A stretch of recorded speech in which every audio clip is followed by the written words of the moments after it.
Hello, मेरा नाम निशा है और आज हम एक्सप्लोर करने वाले हैं यॉर्क। यॉर्क इंग्लैंड के सबसे हिस्टोरिक शहरों में से एक है। यह शहर लगभग 2000 ईयर्स पुराना है और इसकी शुरुआत रोमन साम्राज्य के टाइम पे हुई थी। आज York one of the famous tourist destination है। फाइनली बहुत ट्राई करने के बाद हमने यॉर्क जाने का प्लान बनाया। हमेशा से ही यॉर्क हमारे विश लिस्ट में था। किसी न किसी वजह से हमारा प्लान कैंसिल हो जाता था। पिछले 2-3 बार भी हमने कोशिश की और पहुंच नहीं पाए, तो इस बार मेरे हस्बैंड ने वीकडेज़ में छुट्टी ली और हम यॉर्क के लिए निकल गए। यॉर्क हमारे सिटी से ऑलमोस्ट 2 आवर्स की ड्राइव पे है। रास्ता बहुत ही सीनिक और ब्यूटीफुल था, तो पता ही नहीं चला टाइम कैसे बीत गया। फिर यॉर्क पहुंचने के बाद सबसे पहला चैलेंज था पार्किंग ढूंढना। हम 3 पार्किंग्स थे, पहली भी भरी हुई थी, दूसरी भी भरी हुई थी, थर्ड पार्किंग मिली, बट उसकी वजह से हमें कुछ प्रॉब्लम हुई और हमें पुलिस को कॉल करना पड़ा। इसकी स्टोरी मैं बाद में कभी बताऊंगी। उसके बाद this is city walls. York की मिडीवल सिटी वॉल्स इंग्लैंड की सबसे अच्छी तरह से संरक्षित दीवारों में से एक मानी जाती है। लगभग 2 मील लंबी दीवारें पूरी सिटी का ब्यूटीफुल व्यू देती हैं। इन दीवारों पे वॉक करते हुए ऐसा फील होता है हम हिस्ट्री के किसी ओल्ड एरा में पहुंच गए हों। एंड वहाँ पहुँचने के बाद हमें पता चला वहाँ वाइकिंग फेस्टिवल लगी हुई है। यॉर्क का पुराना नाम जॉर्विक था। यहाँ वाइकिंग्स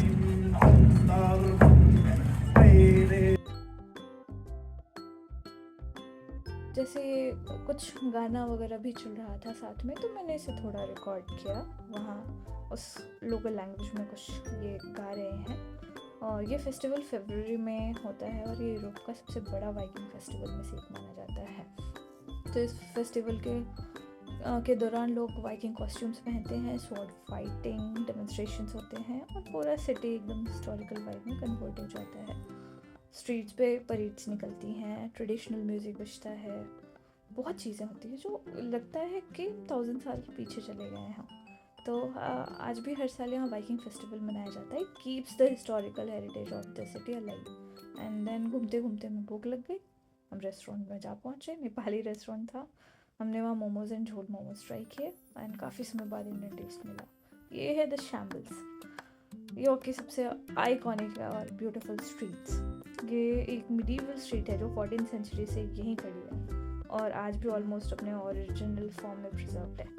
वुडन झुकी हुई बिल्डिंग्स, नैरो गलियाँ और क्यूट सी शॉप्स इस जगह को बिल्कुल फेरी टेल जैसा बना देती हैं। ऑनेस्टली यहाँ वॉक करते हुए लगता है जैसे टाइम थोड़ा स्लो हो गया। ये शॉप्स में बहुत क्यूट सी चीज़ें मिल रही थी वहाँ। मैं बता दूँ, पहले यहाँ बचर शॉप्स हुआ करती थी, लेकिन आज ये छोटी छोटी क्यूट शॉप्स और कैफ़े से भरी हुई है। सबसे इंटरेस्टिंग बात ये कि ऊपर से बिल्डिंग्स इतनी पास पास बनी हैं कि लगता है जैसे एक दूसरे को छू रही हो। यहाँ वॉक करते हुए जेन्युइनली ऐसा फील होता है कि जैसे हम किसी ओल्ड मूवी या स्टोरी के अंदर आ गए हों। यहाँ से हैरी पॉटर वाइब आती है।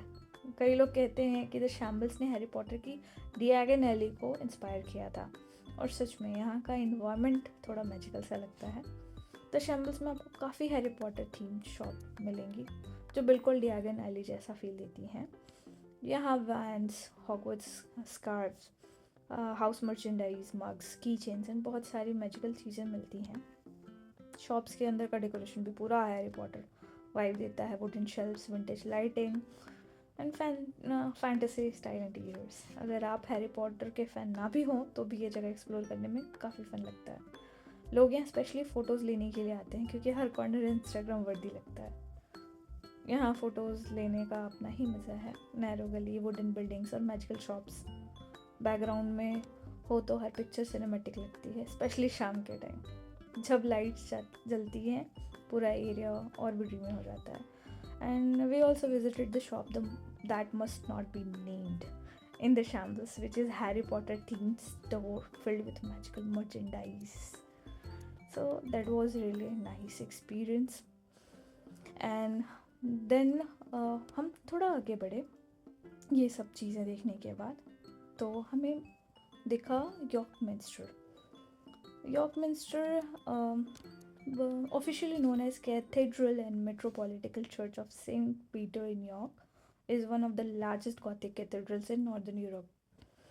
This ये कैथेड्रल की सबसे ख़ास बात इसकी स्टनिंग स्टेन ग्लासेस विंडो हैं, जो मध्यकालीन समय से कहानियों को ड्राइंग के माध्यम से दर्शाती हैं। यहाँ का ग्रेट ईस्ट विंडो दुनिया के सबसे बड़े मिडीवल स्टेन ग्लास खिड़कियों में से एक मानी जाती है एंड ये लगभग 800 ईयर्स पुराना है।